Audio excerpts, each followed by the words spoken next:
Rahmawina Ijanata. Di sini saya akan menjelaskan tentang manajemen laktasi. Make sure the baby always got breast milk. Sebelumnya, saya akan menunjukkan mind mapping terkait dengan topik yang akan kita diskusikan, di mana di sini manajemen laktasi merupakan bagian dari penjelasan laktasi itu sendiri. Di pengertian laktasi adalah proses menyusui, jadi seluruh proses menyusui kita sebut dengan laktasi. Selanjutnya kita akan melakukan review terkait materi laktasi, cukup untuk review-review singkat. Jadi yang pertama yaitu terkait dengan tahapan ASI, di mana tahapan ASI ini ada kolostrum, dia berwarna kuning dan orange, biasanya produksinya hanya sedikit, muncul di hari-hari awal pada saat pengeluaran ASI, kemudian ada ASI transisi, dia berubah warna dari orange ke putih, kemudian ada fore milk, dia berwarna bening atau kadang kebiruan dengan kandungan lemak yang rendah, sedangkan hind milk, dia berwarna putih ataupun biasanya krem dengan kandungan lemak yang tinggi. Pada dasarnya kebutuhan ASI pada bayi baru lahir itu masih sangat sedikit, diumpamakan sebesar buah ceri, jadi 5-7 mili pada hari 1 sampai hari ketiga.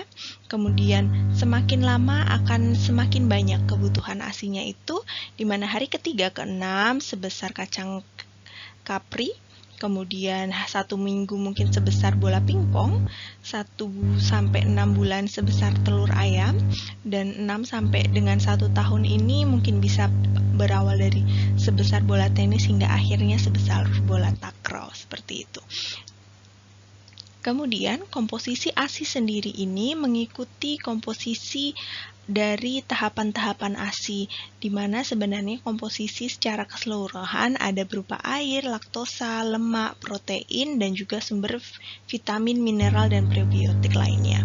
Diketahui bahwasannya pada hari 1-3 di mana dia masih pada tahapan kolostrum, ini lebih ada manfaatnya untuk imunitas, jadi dia lebih banyak kandungan proteinnya, seperti itu. Begitu juga dengan seterusnya, nanti semakin lama ini kadar lemaknya yang akan juga semakin tinggi, begitu juga dengan kadar laktosanya. WHO sendiri merekomendasikan bayi baru lahir hingga berusia 6 bulan ini nutrisinya tercukupi hanya dengan ASI, sedangkan untuk selanjutnya bisa diteruskan sampai 2 tahun dengan pemberian makanan pendamping.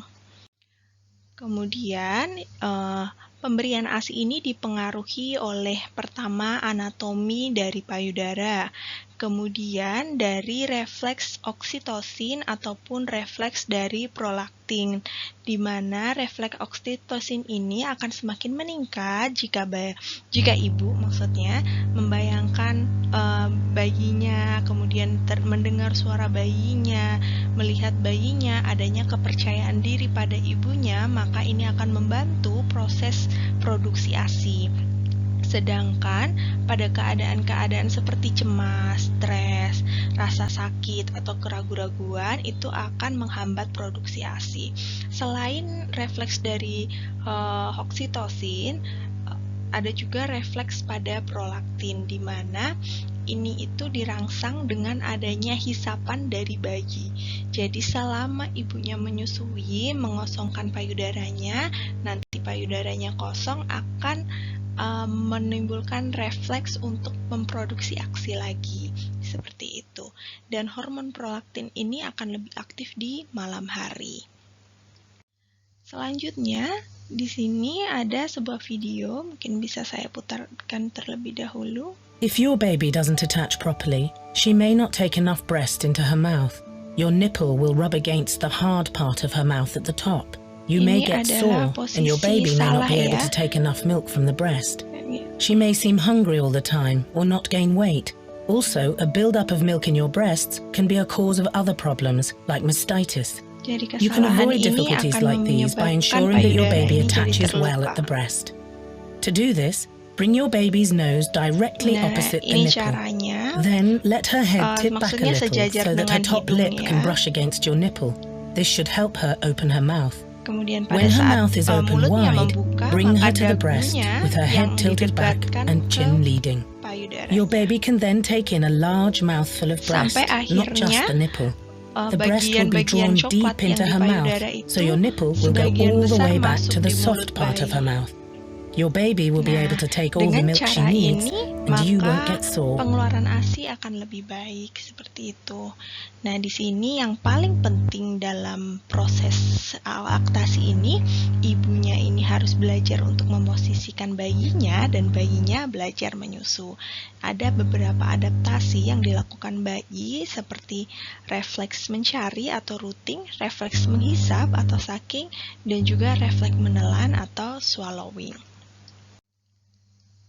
Nah, kita ketahui kenapa sih laktasi ini tuh harus berhasil dilakukan, harus secara optimal, harus eksklusif seperti itu ya. Karena ada manfaatnya nggak cuma pada bayi, tapi juga kepada ibunya yang sudah dijelaskan pada pertemuan-pertemuan sebelumnya. Nah, kita kemudian masuk ke manajemen laktasi. Manajemen laktasi ini merupakan upaya-upaya yang dilakukan untuk mencapai keberhasilan dalam proses laktasi atau menyusui. Tujuannya tentu untuk memastikan bayi mendapatkan nutrisi terbaik karena ASI tidak tergantikan. Sekali lagi ya, ASI tidak tergantikan. Kemudian memastikan ibu dan bayinya mendapatkan manfaat yang luar biasa melalui proses laktasi ini dan menghindari permasalahan yang muncul selama proses laktasi. Misalnya tadi, kalau pelekatannya salah, kalau posisi menyusui atau teknik menyusuinya salah, kalau tidak ada perawatan-perawatan atau asuhan-asuhan yang diberikan untuk menjaga produksi ASINya, tentu akan muncul masalah-masalah. Nah, di sini peran dari keluarga dan lingkungan itu sangat penting karena kita ketahui sendiri kalau keluarga ini adalah support system utama atau support system terbaik bagi ibu. Jadi sebaiknya dari keluarga inilah yang memastikan proses adaptasi ibunya dan proses laktasi ibu berjalan dengan lancar. Saya harap tidak ada lagi keluarga yang mungkin pada hari pertama sampai ketiga bayinya rewel terus begitu, langsung membuat motivasi ibunya yang awalnya ingin ASI eksklusif menjadi menciut, langsung diberikan suruh ASI formula misalnya. Nah, jangan sampai seperti itu. Karena tadi ya, kita di review materi sudah tahu bahwasannya kebutuhan ASI pada bayi itu atau besar lambungnya ASI pada hari pertama sampai ketiga itu seperti apa. Rekomendasi WHO sendiri sebenarnya menyatakan bahwasanya ASI saja itu sudah cukup untuk memberikan nutrisi bahkan yang terbaik bagi bayi sampai dia usia 6 bulan seperti itu ya. Kemudian selain dari keluarga, tentu dari lingkungan. Jadi lingkungan yang mendukung atau lingkungan yang pro dengan ASI tentu akan memotivasi ibu nih untuk memastikan keberhasilan proses laktasinya. Nah, manajemen laktasi sendiri itu dibagi menjadi dua, manajemen laktasi sebelum persalinan atau selama kehamilan, dan juga manajemen laktasi setelah persalinan. Manajemen laktasi sebelum persalinan ini dimulai dari kehamilan ya, atau bisa juga dimulai sebenarnya pada saat ibu pranikah ataupun prakonsepsi. Caranya gimana? Ya dengan memberikan pengetahuan untuk dirinya, mencari informasi-informasi terkait kehamilan, karena perempuan kan punya kodrat untuk menstruasi, hamil, melahirkan, menyusui ya. Seperti itu. Jadi untuk memenuhi itu mungkin kita sebagai perempuan juga bisa untuk memperkaya diri kita dengan informasi-informasi tersebut. Nah, sebelum persalinan ini pada saat kehamilan kan terjadi nih perubahan fisik, terutama di mana? Di payudara dan juga di uterus. Perubahan ini tentu terjadi sebagai bentuk dari persiapan nutrisi untuk bayi nih yang akan dilahirkan. Perubahan hormon juga merupakan rangkaian persiapan daripada proses laktasi, di mana pada usia kurang lebih 4 bulan, kolostrum sendiri ini sebenarnya sudah mulai diproduksi, dan produksi serta keluarnya ASI ini sudah diatur secara alami ya, sehingga pada saat persalinan tiba, pada saat persalinan nih, sebenarnya bayi udah bisa langsung siap untuk menyusui ya. Maha besar Allah yang telah menciptakan semuanya, mengatur seluruh tubuh kita seperti itu. Nah, selain itu untuk memastikan keberhasilan dari manajemen laktasi sebelum persalinan ini, caranya gimana? Yang pertama, melakukan antenatal care atau pemeriksaan kehamilan secara teratur dan berkualitas ya. Sekali lagi teratur dan berkualitas. Tujuannya apa? Diharapkan melalui antenatal care atau pemeriksaan kehamilan ini, ibu ataupun keluarga akan mendapatkan informasi-informasi serta akan secara cepat mendapatkan asuhan sesuai kebutuhan apabila ditemukan permasalahan. Selain itu, melalui antenatal care ini juga pasti akan dipantau nih terkait dengan pemenuhan nutrisinya. Jadi penting juga ini untuk ibu sebelum persalinan, selama kehamilan, bahkan sebenarnya selama usia reproduksi kita harus melakukan pemenuhan nutrisi sesuai dengan kebutuhan gizi seimbang. Ya, kalau pada saat hamil ya berarti gizi seimbang pada kehamilan, pada ibu hamil, kebutuhan nutrisinya apa aja sih, sebesar apa, sebanyak apa, kayak gitu ya. Nah, setelah persalinan ada nih manajemen laktasinya. Yang pertama sebenarnya adalah inisiasi menyusui dini. Apa itu inisiasi menyusui dini? Dia adalah pada saat proses kelahiran bayi. Setelah bayi lahir, maka bayi langsung didekatkan ke dada ibu atau dekat dengan payudara ibu. Dia dibiarkan untuk mencari puting, sehingga nanti kalau ada keberhasilan atau sebenarnya berhasil atau tidak inisiasi menyusui dini ini, berhasil atau tidak bayi ini mencari puting dan kemudian menyusu, ini tetap menjadi salah satu kunci dari kesuksesan pemberian ASI eksklusif. Nah, selain dari IMD itu, manajemen laktasi setelah persalinan dapat dilakukan juga dengan rooming in baby atau rawat gabung. Jadi bayi dan ibunya dirawat gabung sehingga akan memungkinkan interaksi yang lebih intens ya antara ibu dan juga bayinya, begitu juga dengan keluarganya, sehingga memungkinkan ibu ini untuk menyusui bayinya secara on demand. Apa itu secara on demand? Ya kapan aja kalau bayinya ingin menyusu, maka ibu dapat menyusui bayinya tersebut, seperti itu. Dan di sini akan menimbulkan yang namanya bonding attachment. Kalau sudah ada bonding attachment, sudah ada rasa ibu senang mendengar suaranya bayi. Nah, ingat lagi tadi proses dari ini ya, oksitosin, refleks dari oksitosin itu sendiri. Kalau oksitosinnya baik nih, refleks oksitosinnya baik, maka pengeluaran ASI pun jadi baik. Kalau nanti bayinya disusui secara on demand, nih bayinya menyusu sering. Nah, setelah bayinya menyusu akan ada refleks prolaktin tadi ya. Jadi kemudian payudaranya, ASINya itu diproduksi lagi gitu. Nah, manajemen laktasi setelah persalinan ini memiliki hal-hal yang harus diperhatikan. Yang pertama yaitu frekuensi pemberian ASI. Jadi seberapa sering ASI itu diberikan. Biasanya 8-12 kali lah selama 1 hari atau 24 jam. Kemudian tanda-tanda kecukupan ASI yang diberikan. Apa aja itu tanda-tanda kecukupan ASI? Tanda-tanda kecukupan ASI itu adalah bayinya waktu menyusu dia lepasin sendiri nih isapannya, dia lepas sendiri mulutnya secara keinginan dia sendiri, dia lepas, berarti dia sudah merasa cukup. Kemudian adanya peningkatan berat badan setiap bulannya. Pipisnya itu teratur sehari bisa 6 kali gitu ya, 4-6 kali. Kemudian BAB-nya warnanya kecoklatan, atau kalau misalnya masih bayi baru lahir biasanya masih warna hijau kehitaman atau mekonium seperti itu. Nah, kemudian selain itu harus diperhatikan juga asupan makanan yang dikonsumsi oleh ibu, karena apa yang dimakan ibu ini akan mempengaruhi produksi dari ASI juga ya. Kemudian masalah saat menyusui. Jadi saat menyusui itu mungkin ya ada timbul masalah ya. Kalau misalnya informasi yang dimiliki ibunya, pengetahuan yang dimiliki ibunya kurang nih terkait dengan sebenarnya kondisi lambung atau memang pengeluaran ASI pada hari pertama sampai dengan minggu pertama misalnya, kan biasanya itu hari yang struggling sekali ya, hari paling sulit karena memang produksi ASI ini tidak banyak, hanya memang sedikit, cuman manfaatnya sangat besar sekali untuk imunitas bayi. Nah, kalau ibu nggak tahu ini, ibunya akan mungkin akan stres nih ya, kemudian produksi ASINya malah semakin menurun. Atau kalau ibunya nggak tahu bagaimana cara pelekatan yang baik, teknik menyusui yang baik, akhirnya akan membuat putingnya lecet. Kalau putingnya lecet, maka sakit nih waktu menyusui, maka motivasinya akan turun untuk menyusuinya, atau akan ada pasti intensitas untuk menyusuinya akan berkurang.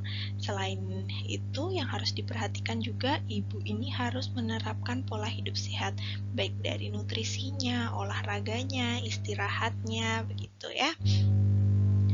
Oke, next. Nah, di sini adalah tanda-tanda bayi ingin menyusu.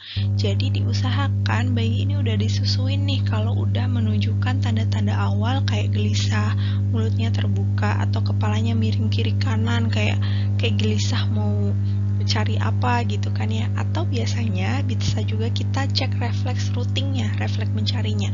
Kita cek misalnya kita pegang pipi kanan, pipi kirinya. Kalau dia menoleh ke tempat di mana kita memegang, misalnya di pipi kanan, kemudian dia menoleh kayak mencari yang megang pipinya nih. Nah, itu berarti ada refleks mencari. Biasanya bayi ini memang udah ada keinginan untuk menyusu. Nah, sebaiknya disusuin. Kalau tanda pertengahan ini menggeliat, gerakan fisiknya meningkat, mungkin tangannya udah mulai masuk-masuk ke mulut.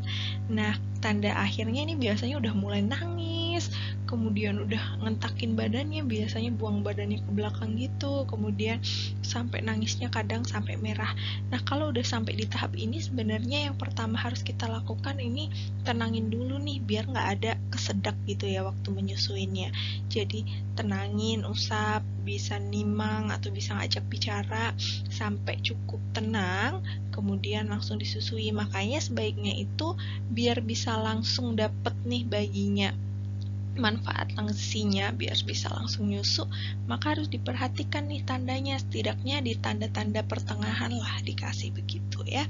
Kalau bayi tenang, maka akan lebih mudah juga untuk melakukan memposisikan ya waktu mau menyusuin itu. Jadi kalau udah posisinya bagus, pelekatannya bagus, maka proses laktasinya akan efektif, ibunya nggak dapat masalah, bayinya kenyang gitu ya.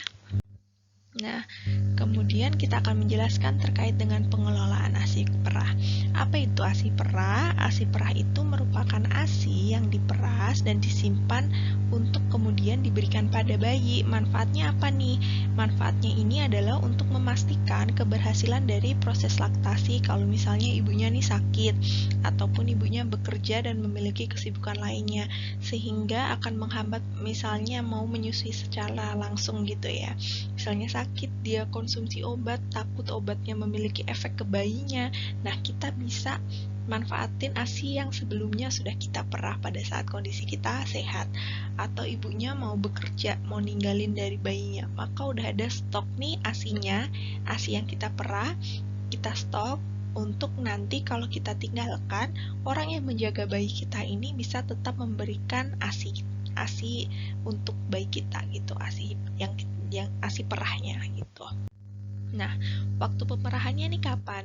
Nah, sebelum memberikan ASI perah, pastikan nih ya, kalau misalnya ibu-ibu ada di dekatnya bayi, nggak ada kesibukan lain, nggak ada uzur atau nggak ada halangan-halangan yang melarang atau melarang untuk pemberian ASI ya, atau sebenarnya mungkin kebermanfaatnya dianggap nih kalau sakit ada obat, minum obat nih, jadi kayak kasihan bayinya nanti kena efek dari obatnya atau bagaimana, kan berarti ada uzur tertentu ya. Nah, itu ibu nggak apa-apa nih ngasihnya ASI perah, nggak secara menyusui secara langsung. Tapi kalau nggak ada uzur tertentu gitu ya, nggak ada halangan-halangan tertentu, maka sebaiknya ibu tetap menyusui secara langsung biar makin tinggi lagi bonding attachment-nya, makin efektif lagi refleks prolaktin dan oksitosinnya. Nah, waktu pemerahan ini, kalau misalnya ibu bekerja, bisa mungkin dimulai 2 minggu sebelum kembali bekerja atau beraktivitas.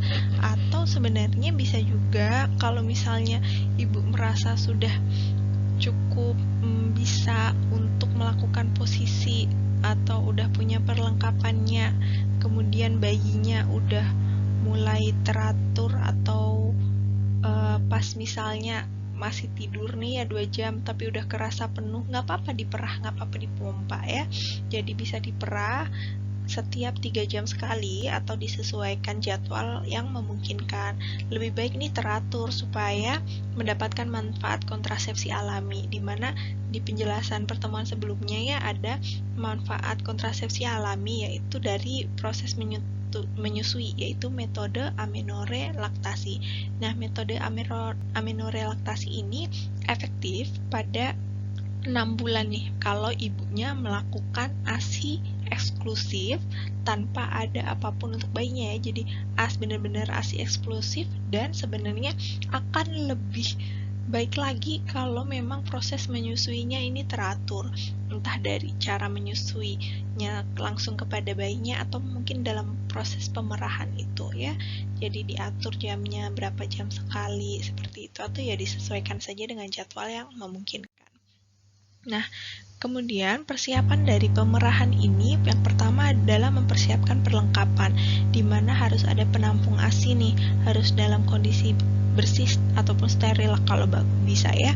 Jadi penampung ASI-nya ini dapat berupa botol, gelas ataupun plastik bag. Biasanya ada dijual kan yang plastik-plastik khusus untuk penampung ASI. Kemudian bisa alat pompa, sebenarnya nggak pakai alat juga bisa, pakai tangan ataupun manual ya, ataupun pakai alat sendiri. Sebenarnya ada yang manual yang kita pakai tangan, dan juga ada alat yang otomatis pakai listrik. Kemudian kita siapkan pulpen, spidol, dan label. Ini adalah untuk nanti memberi label atau tanda kepada ASI yang sudah kita perah. Kita kasih hari dan waktu pemerahannya pada penampung ASI yang kita pilih, begitu. Nah, selanjutnya setelah mempersiapkan perlengkapan, kita persiapkan diri. Jadi pastikan dulu kan tadi pada kelengkapannya kita pastikan, kemudian kita pastikan bahwasanya diri kita, si ibu nih sebagai yang mau memerah nih udah dalam posisi nyaman, dan juga kita harus mencuci tangan sebelum melakukan pemerahan. Oke, nah ini adalah berbagai macam alat-alat ya.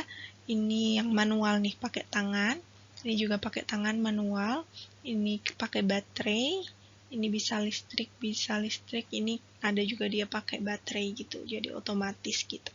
Nah, yang ini adalah alat yang sudah tidak direkomendasikan lagi ya, karena penampungnya nih pakai silikon ini, dan ini nanti belum BPA free, kemudian ditakutkan juga proses pensterilannya atau pembersihannya ini kurang efektif, jadi akhirnya malah mencemari ASI kita gitu. Nah, cara pemerahan di sini ada yang pakai alat, ada juga yang tanpa alat kan tadi dijelaskan. Nah, kalau pakai alat gimana caranya? Kalau nggak pakai alat atau pakai tangan gimana caranya? Pertama tadi tetap ya, persiapkan perlengkapannya, tempatnya, labelnya, kemudian kita harus mencuci tangan, pastikan tangan kita bersih, kemudian kita pencet nih di sini, kita pastikan dulu tangan kita pas di atasnya areola atau di bagian atasnya, di bagian yang coklat-coklatan di payudara kita dalam bentuk C begini, bagusnya begini ya, C. Nah, setelah itu dalam bentuk C kita tekan ya, kemudian nanti dia akan keluar. Nah, di sini akan saya munculkan video kalau misalnya penekanannya salah dan juga penekanan yang betul ya. Begitu juga kalau posisi pelekatan bayinya, ini akan menunjukkan kalau posisi pelekatan bayinya salah dan juga posisi pelekatan bayinya bagus, itu akan memberikan efek pada pengeluaran ASI itu ya. Jadi kalau salah itu bayinya juga dapatnya sedikit, putingnya ibunya juga akhirnya jadi sakit ataupun luka, lecet gitu ya, bisa bikin luka atau lecet pada puting ibunya. Tapi kalau pelekatannya bagus, ibunya putingnya aman, nggak sakit, pasti menyusui nggak sakit gitu. Dan juga bayinya akan lebih banyak dapat ASI ya. See the difference in the milk flow when the areola is compressed rather than just the nipple. Nah, ya. Oke, kelihatan kan ya. Kalau cuman putingnya aja yang kalau nggak, bahkan kalau pakai tangan nggak keluar gitu ya. Kalau nipple-nya, kalau yang di bagian areola bahkan atasnya yang dihisap begitu ya, itu akan keluar ASINya dengan lancar ya. See the difference.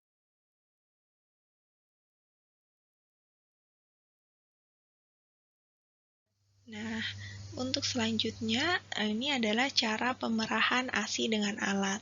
Sama, sebenarnya yang harus kita pastikan adalah puting susu sama areolanya masuk ke dalam alatnya sesuai sama kayak kalau pelekatan. Kalau udah yakin sesuai, ya udah dinyalakan. Kalau otomatis dinyalakan mesinnya. Kalau manual, kita atur nih, kita kompres, kita pencet ya supaya ASINya keluar. Nah, kemudian kalau udah ada ASINya, gimana cara nyimpennya? Nah, cara nyimpennya tadi ya, kan udah ada tempatnya nih. Nah, tempatnya pertama dilabelin dulu gitu. Setelah dilabelin, baru kita simpan. Nah, mau disimpannya di mana, itu nanti akan berpengaruh dengan waktunya. Jadi, kalau disimpan di freezer yang 18 derajat, yang konstan. Jadi, kalau yang ini itu freezer yang ini, yang punya sendiri, yang biasanya kulkas untuk di rumah gitu ya, yang 2 pintu ataupun 1 pintu, nanti sebenarnya berbeda. Kemudian ini freezer komersial itu yang bukanya dari atas, kayak kalau jual es krim begitu ya. Kemudian ini lemari es, ini tas cooler, kemudian suhu ruangan yang ada AC-nya, dan juga suhu ruangan tanpa AC gitu ya, suhu ruangan yang biasa. Nah, kalau suhu ruangan yang biasa nih, dia bisa tahan 4 jam ya. Jadi setelah kita pompa, nggak punya cooler bag, bisa tahan 4 jam. Mungkin pas berangkat misalnya, mau berangkat kantor, sudah kita susuin bayinya, kita habis susuin, mungkin sebelahnya yang kita pompa, kita siapkan itu, nggak usah dimasukin freezer. Nanti kira aja kalau misalnya 2 atau 3 jam lagi kan bayinya mungkin biasanya pengen menyusu ya. Nah, bisa tuh dikasih itu. Jadinya kan fresh gitu, dan masih bisa untuk diberikan kepada bayinya. Karena batasnya di sini berapa? 4 jam ya. Gitu. Nah, kalau di freezer sendiri dia bisa sampai yang khusus nih, freezer yang khususon untuk ASI ya. Jadi bener-bener lemari es yang memang untuk freezer gitu. Nah, dia tuh bisa sampai 12 bulan.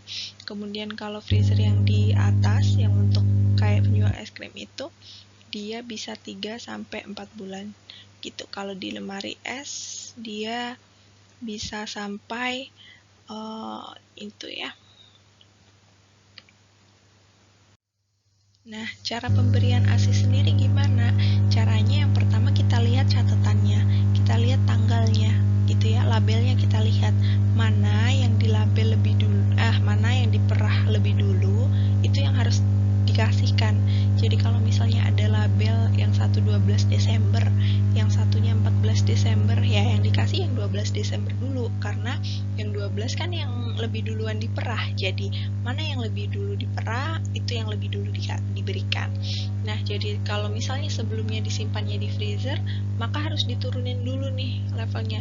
Sehari sebelumnya biasanya diturunkan di freezer, kita turunkan di bawah di yang lemari es yang biasa pendingin, atau kalau enggak ya dinormalkan aja di suhu bekunya, dikeluarkan sampai misalnya mencair begitu, tapi atau dialiri dengan air yang dingin dulu agak mencair, baru habis itu bisa ditaruh di air yang hangat gitu ya. Jadi jangan sampai ASI ini tuh langsung dipanaskan di panci gitu ya, nggak boleh itu, nanti akhirnya tetap merugi, nggak ada manfaat yang didapatkan dari ASI itu. Jadi kalau udah dari freezer diturunkan dulu, atau bisa botolnya itu direndam. Pertama mungkin kalau memang dari freezer pakai air biasa dulu, air biasa yang mengalir dulu, baru kemudian ditingkatkan lagi bertahap suhunya sampai ke mungkin dari ini ya, sampai air panas, hangat ke panas gitu ya. Nah, sebelum, atau juga biasanya ada kan yang ini baby warmer itu yang untuk ASI, bottle warmer itu juga banyak alat seperti itu dijual, bisa juga pakai itu. Nah, sebelumnya juga, sebelum dikasihkan ke bayinya, pastiin dulu suhunya. Jadi, ini kan tangan, ini botolnya, kalau bisa sih jangan botol, tapi kayak sendok gitu atau apa, teteskan dulu. Nah, kalau misalnya dirasa udah cukup hangat, nggak terlalu panas, bisa dikasihkan ke bayinya. Jadi sebaiknya jangan pakai botol. Kenapa nggak boleh pakai botol? Harapannya biar nanti bayinya nih nggak bingung puting gitu. Kalau udah ibunya pulang atau pingin nyusu langsung ke bayinya, akhirnya akan lancar gitu karena bayinya nggak bingung puting gitu ya. Jadi sebaiknya dikasih pakai alat-alat kayak sendok kecil kayak gitu. Nah, cara menyusui yang benar tuh kayak gimana sih? Cara nyusuin yang benar, saya ingatkan lagi, nggak cuman sekedar nempel. Jadi bibirnya ini pastikan nih keputar keluar. Areola atau bagian payudara yang warna coklat itu sebagian besar masuk nih ke mulut. Mulutnya bayi kebuka lebar, dagunya dia nempel di payudara, tapi hidungnya ini nggak nempel ya. Hidungnya nggak nempel, dagunya yang nempel di payudara. Nah, posisi yang efektif nih ya, jadi dagu menempel ke payudara, perut bayi juga nempel ke payudara, dan dia antara kepala sama bayinya ini membentuk garis yang lurus kayak gitu. Kemudian pada saat menyusui, posisinya itu bisa bermacam-macam kok sebenarnya kayak gitu ya. Sebaiknya ibu ini lebih sering mencoba posisi-posisi biar tahu mana sih posisi yang paling nyaman untuk ibunya dan bayinya juga nyaman ya. Jadi biar nggak gitu-gitu aja juga, nanti takutnya bayinya kepalanya juga cenderung kanannya agak gimana gitu ya, apa ya namanya kalau bahasa ini, peyang gitu ya. Jadi agak bengkok gitu karena keseringan mungkin miringnya kiri atau miringnya kanan terus. Jadi harus bergantian posisinya juga. Kadang payudara kiri, nanti selanjutnya di payudara kanan, biar bergantian. Biar nanti setelah selesai proses laktasi ini, payudaranya juga nggak besar sebelah kayak gitu ya. Nah, hindarin juga posisi kepala menengok atau menunduk. Jadi biar ibunya kan jadi yang didekatkan itu bayinya, yang disejajarkan dengan payudaranya. Jangan ibunya yang menunduk, nggak ergonomis, nanti ibunya yang capek ya. Gitu. Selain ibunya yang capek juga, bayinya sulit menelan, pengeluaran ASINya juga kurang efektif kayak gitu. Nah, ini ada video bagaimana teknik atau posisi menyusui yang baik. Be used to bring the baby up to your breast level. If the baby's temperature is stable, it is recommended to feed in just a diaper to allow for skin-to-skin contact. This may also help keep the baby more alert and awake throughout the feed. If an accurate estimation of intake at the breast is required, please see the video on test weights. Skin to skin. Jadi biar bagus juga menjaga Taking the time to position the baby well will lead to a better latch and more effective feeding. For any position, the following are important. You should be sitting comfortably with your back well supported and relaxed. Baby's shoulders and body are supported with your hand and arm. Baby's head is at your breast level. Baby's ear, shoulder, and hip are in alignment. Baby needs to be tummy to tummy with you, except when you use the football hold. Your nipple should be pointed towards the baby's nose with the chin coming to the breast first. If this is not the case, move the baby, not the breast. This will allow for proper positioning of the nipple in the baby's mouth, which results in a more comfortable latch and effective compression of the milk ducts. Two positions that work well for babies who are first learning to breastfeed are the cross cradle and the football hold. Cross cradle is the most common breastfeeding position because it provides the baby with the most support and assistance to latch. See how the parent is sitting comfortably and well supported. The breastfeeding pillow raises the baby to the breast level so that the parent maintains good posture and the baby is well supported. The baby is on its side completely facing the parent's body with the ear, shoulder, and hip aligned. Notice the skin-to-skin contact. The baby is supported by the arm opposite to the breast being used. The back and the bottom are supported with the forearm, and the neck and the shoulders are cradled with the hand. Do not hold the back of the baby's head, as this puts the baby in a difficult position to latch. The head is slightly tilted back so that the baby is coming to the breast chin first. This is often referred to as a sniffing position. The parent's other hand is supporting the breast, and if necessary, the breast can be shaped to help the baby latch. For latching difficulties, try shaping the breast to match the baby's mouth. Hold and squeeze the breast by placing the thumb and fingers far enough back from the areola, the darker area around the nipple, so that they are not interfering with the latch. The breast is squeezed and narrowed enough for the baby to latch easily. This is often referred to as the sandwiching of the breast. Football hold is another common position and may be more comfortable after a cesarean section. More pillows or blankets may be required. There must be adequate room for the baby's legs behind the parent's back. This may mean moving forward and to one side of the chair. There are two variations. The baby can be lying on their back or on their side. Either way, the baby is tucked in close to the parent.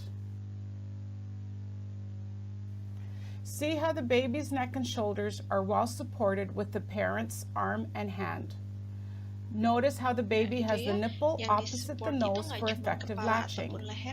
The head is slightly tilted back so that the baby is coming to the breast chin first. If needed, the parent has a hand free to support or sandwich the breast. The cradle hold is usually used for babies who are latching well and require less support and assistance to feed. The baby may be transitioned into the cradle position after latching in the cross cradle position. The baby's body is still completely facing the parent skin to skin. The baby's neck is supported in the crook of the parent's elbow, and the forearm supports the back, with the hand at the baby's bottom or hips. The other hand can be used to support or sandwich the breast. If extra support is required with positioning and latching, there are specialized positions and techniques available. Please put in a referral for a lactation consultant.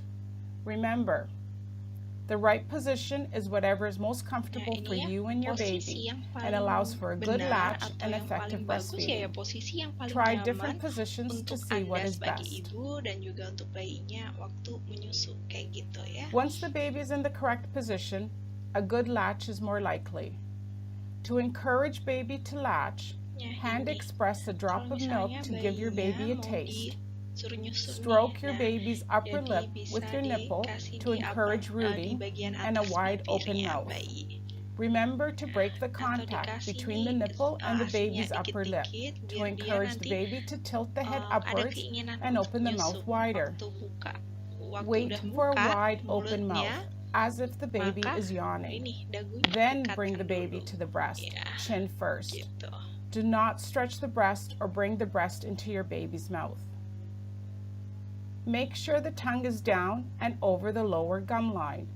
If your baby is crying, the tongue will be touching the roof of the mouth and it makes it hard to latch. In this case, you need to calm the baby before latching. Usually, offering a clean finger to suck on for a moment will work. Otherwise, bring the baby upright onto your chest, skin to skin, and stroke the back gently. Once the baby is latched, look for the following. A wide open mouth. The angle of the corner of the mouth should be greater than 130 to 150 degrees, and the corners of the mouth don't touch. The baby's chin is touching the breast. The baby comes to the breast chin first. The head is slightly tilted back, and the nose is not touching the breast. The latch is asymmetrical.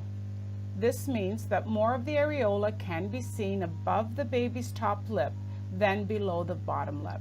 The lips are flanged out. Diusahakan masuk semua di mulutnya bayi.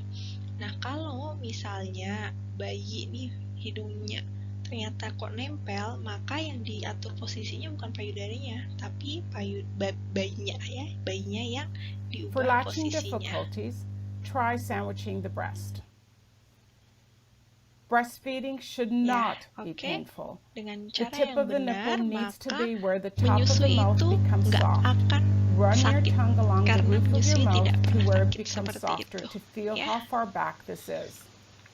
When the latch is not deep Kalau enough, the misalnya baby has the nipple at the front of the yang mouth, dihisap itu compressing the cuma nipple bagian between puting the depannya, tongue and the maka hard kayak gini palate. kelihatannya. This can be Nah, painful and ini may nih cause damage to the nanti nipple, akan as well bakal as decrease the kemerahan amount of kayak milk gini. Nah, flow ini to udah ada lecet nih. Nanti bisa mengakibatkan ke masalah-masalah lainnya. Kalau lecet mungkin intensitas menyusuinya dikurang. Akhirnya ada timbunan nih asinya. Jadi ada bendungan asi. Bendungan asi nggak teratasi bisa sampai mastitis. Mastitis nggak teratasi bisa sampai abses. Begitu ya. Nanti akan ada infeksi. Ibunya jadinya nggak enak nih badannya. Bisa panas, bisa sakit, bahkan sampai punggungnya semuanya ya. be used to bring the baby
di sini ada asuhan komplementer yang bisa digunakan untuk meningkatkan produksi dari ASI atau untuk menjamin produksi ASI ini lancar.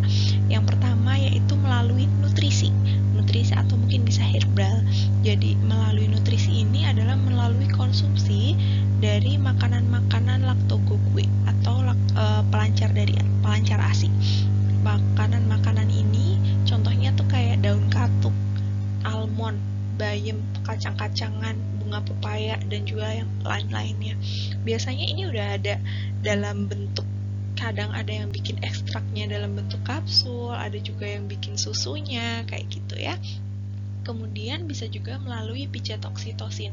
Apa sih pijat oksitosin itu?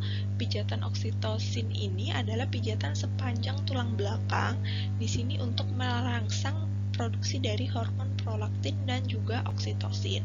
Sedangkan satunya lagi yaitu pijat endorfin. Pijat endorfin ini selain untuk ibu hamil ya atau ibu yang mau mencapai persalinan, bisa juga dikasihkan ke ibu yang menyusui. Tujuannya apa?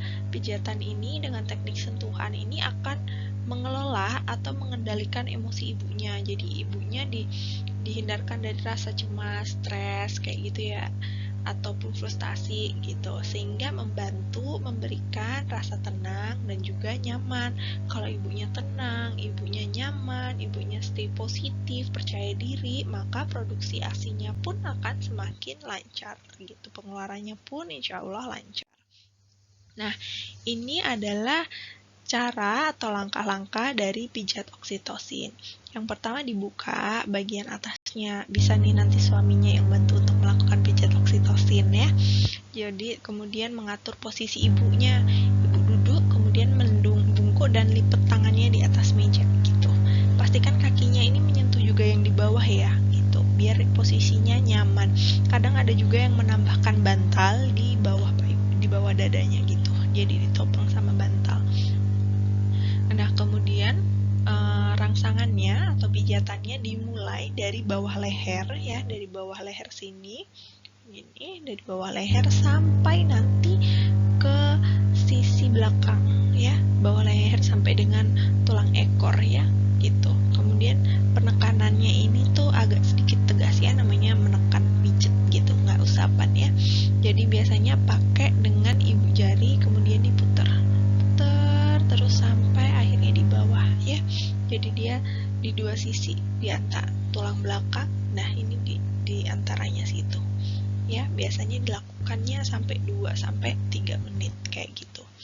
Nah, untuk selanjutnya adalah pijat endorfin. Pijat endorfin ini kayak lebih ke usapan-usapan lembut. Jadi pertama pijat punggung secara lembut dari atas ke bawah. Ya, bisa diulang 10 kali atau lebih. Kemudian susurin dari punggung sampai dengan ke lekuk tubuhnya, ibunya di pinggang gitu. Nah, itu kemudian dipijat. Pijat juga kepalanya, bagian tangan, kemudian bagian jari-jari kaki dan juga jari-jari kaki. Jadi kayak kalau misalnya ibu-ibu mungkin kayak kalau pas kerimbet gitu ya. Kalau kerimbet kan di bagian kepala, tangan ya, itu kaki mungkin kadang-kadang. Nah, itu dikasih pijatan-pijatan lembut di daerah situ untuk meningkatkan hormon endorfin ini, seperti itu. Nah, selain pijatan endorfin, selain tadi ya nutrisi, pijat oksitosin dan juga pijat endorfin, ada juga baiknya ibu ini melakukan perawatan daripada payudara. Jadi perawatan payudara. Pertama, payudaranya dihangatin dulu pakai handuk hangat ya.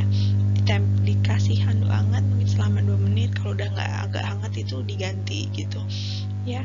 Nanti bisa mungkin 4-5 kali itu biasanya selama 2 menit tuh. Nah, kemudian mulai pijat. Pertama, pijatnya dari atas ke bawah nih putingnya. Jadi daerah puting, pijat dari atas ke bawah. Kemudian areolanya pijat perlahan juga dari atas bawah, kemudian kiri, kanan. Terus habis itu melingkar nih dari bundaran payudara ke sisi keluar. Kemudian setelah melingkar, pijat juga yang bagian ujung-ujungnya secara spiral. Begini ya, bentuk melingkar secara spiral dari beberapa sisi tuh. Ya, dari diagonal-diagonalnya dipijat seperti itu. Ya, mungkin cukup untuk penjelasan dari saya. Saya harap ada manfaatnya dari apa yang saya jelaskan. Aku mohon dimaafkan apabila ada kekurangan, dan apabila ada pertanyaan bisa diberikan di kolom komentar gitu. Terima kasih.